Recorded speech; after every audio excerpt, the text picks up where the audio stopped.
নমস্কার বন্ধুরা, আমার এই ছোট্ট চ্যানেলে আপনাদের সবাইকে স্বাগতম। আমি আজকে আপনাদের ফুলকপির পরোটা বানিয়ে দেখাবো। আশা করি এই পরোটা বানানো দেখার পর আপনাদের ভালো লাগবে। তো ফুলকপির পরোটা বানাবার জন্য একটা মিক্সিং বলে নিয়ে নিচ্ছি 1 বাটি আটা। এখানে আমি আটা নিচ্ছি, চাইলে ময়দা দিয়েও এই রেসিপিটা করা যাবে। তার মধ্যে দিয়ে দিলাম স্বাদ মতো নুন, 1 চামচ চিনি, আর দিয়ে দেব 2 চামচ সাদা তেল। এবারে সব কিছু দিয়ে খুব ভালো করে এই আটার সঙ্গে মিশিয়ে নিতে হবে। তো আটার সঙ্গে সব কিছু কিন্তু খুব ভালো করে মাখানো হয়ে গেছে। এখন আমি এর মধ্যে দিয়ে দিচ্ছি একটু টক দই। এখানে 2-3 চামচ টক দই আমি দিয়ে দিলাম। তারপর টক দইয়ের সঙ্গেও আবার এই আটাটা একটু ভালো করে মাখিয়ে নিতে হবে। তো এই দেখুন, দই দিয়েও কিন্তু আমি খুব ভালো করে আটাটা মাখিয়ে নিয়েছি। এবারে দইয়ের বাটিটা ধুয়ে অল্প অল্প করে জল দিয়ে খুব সুন্দর একটা ডো তৈরি করে নিতে হবে। তো এই দেখুন, অল্প অল্প করে জল দিয়ে খুব সুন্দর কিন্তু আটা আমি মাখিয়ে নিয়েছি। তারপর এর মধ্যে আরও সামান্য একটু 1 থেকে 2 চামচ সাদা তেল দিয়ে আবারও একটু ভালো করে মাখিয়ে নিতে হবে। তো এই দেখুন, প্রায় 3-4 মিনিট সময় ধরে এই আটা কিন্তু আমি খুব ভালো করে মাখিয়ে নিয়েছি। আটা কিন্তু মাখানো হয়ে গেছে। এখন একটা ঢাকা দিয়ে একপাশে রেখে দেব। এখন দেখতে পাচ্ছেন আমি একটা ফুলকপি নিয়েছি।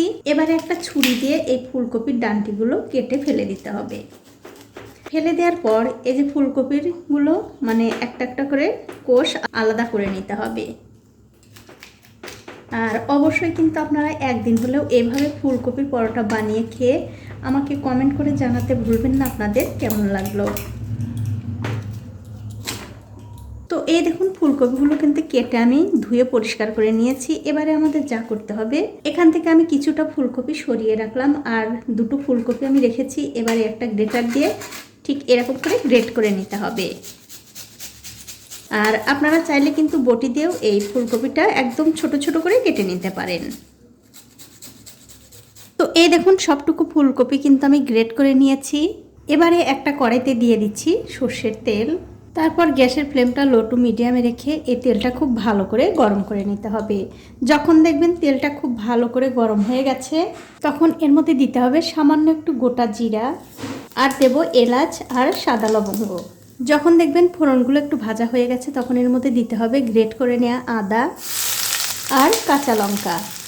তারপর ফোড়নের সঙ্গে এই আদা আর কাঁচা লঙ্কা একটু ভালো করে ভেজে নিতে হবে। তো এই দেখুন, আদা আর কাঁচা লঙ্কা কিন্তু ভালো করে ভাজা হয়ে গেছে। এখন আমি এর মধ্যে দিয়ে দিচ্ছি গ্রেট করে নেওয়া সেই ফুলকপি। তার সাথে দিয়ে দেব লঙ্কার গুঁড়ো, জিরার গুঁড়ো, স্বাদ মতো নুন আর একটু হলুদের গুঁড়ো। তারপর গ্যাসের ফ্লেমটা লোতে রেখেই কিন্তু এই মশলাগুলো ফুলকপির সঙ্গে খুব ভালো করে মিশিয়ে দিতে হবে। দেখুন, ফুলকপির সঙ্গে মশলাগুলো কিন্তু খুব ভালো করে মেশানো হয়ে গেছে। এইভাবেই আমি গ্যাসের ফ্লেমটা লো টু মিডিয়ামে রেখে এই ফুলকপিটা কিন্তু রান্না করে নেব। তো এই দেখুন, প্রায় 7-8 মিনিট সময় ধরে এই ফুলকপি কিন্তু আমি খুব ভালো করে রান্না করে নিয়েছি।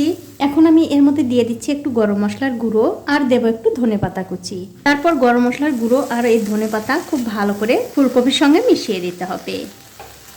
তো এই দেখুন, সব কিছু কিন্তু খুব ভালো করে মেশানো হয়ে গেছে। এখন আমি গ্যাসের ফ্লেমটা বন্ধ করে দিয়ে এই ফুলকপির পুরটা একটু ঠান্ডা করে নেব।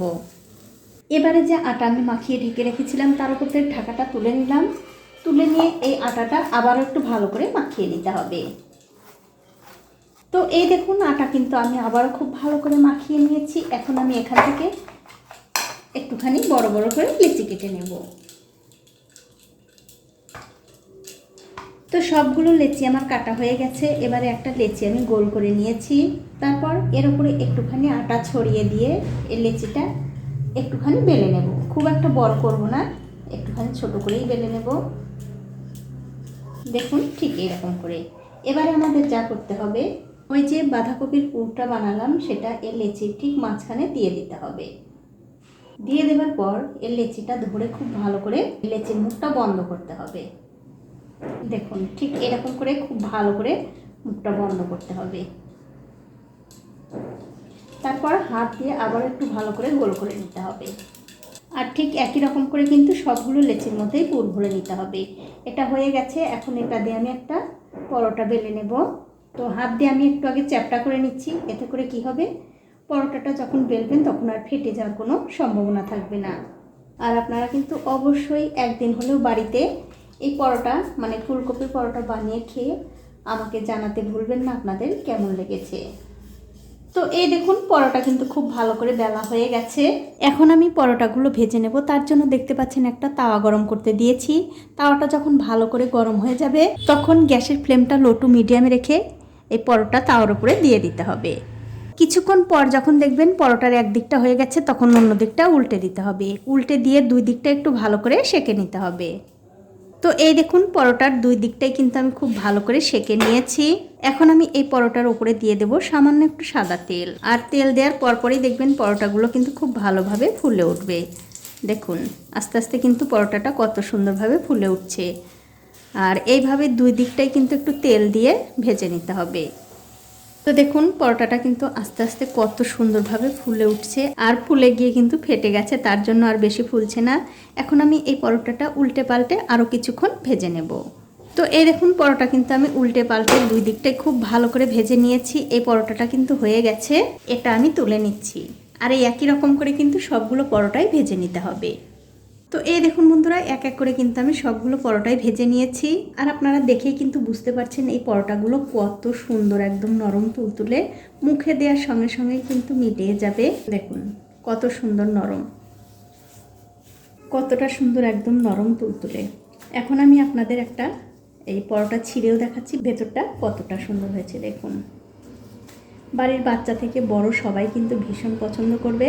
তো বন্ধুরা আমার আজকের এই ফুলকপির রেসিপিটা আপনাদের কেমন লেগেছে? যদি ভালো লেগেই থাকে অবশ্যই একটা লাইক কমেন্ট শেয়ার করতে ভুলবেন না আপনার বন্ধুদের সাথে, তারাও এই পরোটা বানানোর বিষয়ে জানতে পারে এবং দেখতে পারে। আজ এই পর্যন্তই, দেখা হবে অন্য কোনো নতুন ভিডিও নিয়ে।